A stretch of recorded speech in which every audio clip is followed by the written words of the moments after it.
大家好，我是安哥。在咱们老百姓的眼中啊，银行呢是属于比较赚钱的行业，应该说用日进斗金来形容也不为过啊。很多人可能会觉得啊，银行不可能会出现倒闭，把钱呢放在银行里面是最为安心的啊。但是呢，真正赚钱的其实只有四大国有银行以及一些股份制的银行。对于绝大多数呢中小银行来说，他们的竞争啊还是非常激烈的。在这竞争的过程当中，难免会出现有个别小的银行啊出现破产倒闭的现象。最近呢，就有辽源的农业商业银行以及太子河的村镇银行这两家银行呢是申请了破产倒闭，并已经获得了银保监会的批准啊。当我们听到这样的消息的时候呢，很多人可能会担心自己手中的钱放在银行里面到底安不安全。刚才说了啊，像一些国有银行和一些股份制银行肯定是比较安全的。那问题来了，如果有的银行呢是申请破产呢，那咱们手中的存款应该由谁来负责呢？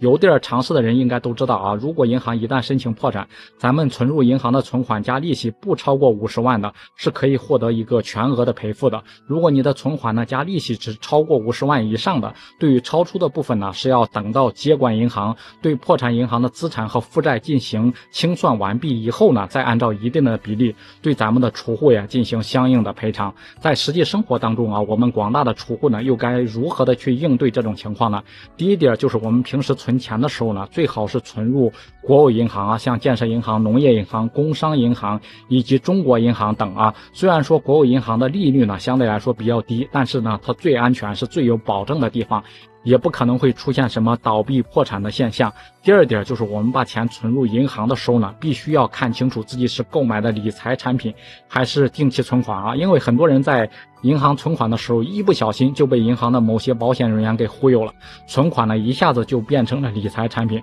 如果变成理财产品，一旦银行发生倒闭的话，那么是无法获得赔付的。那第三点就是我们在存钱的时候，一定不要贪图一些小银行的高利息啊。即使你在一些中小银行存款的时候，一定要查看他们有没有银行的一个存款保险标识啊，如果有的话，那么咱们就可以放心的存入。不过呢，还是建议大家在平时存钱的时候，最好能够呢，就是把钱分成几份存入不同的银行，这样是最为保险、最为稳定、最为安全的。朋友们，你们清楚了吗？不知道大家对此是怎么看的？欢迎在评论区里面留言讨论。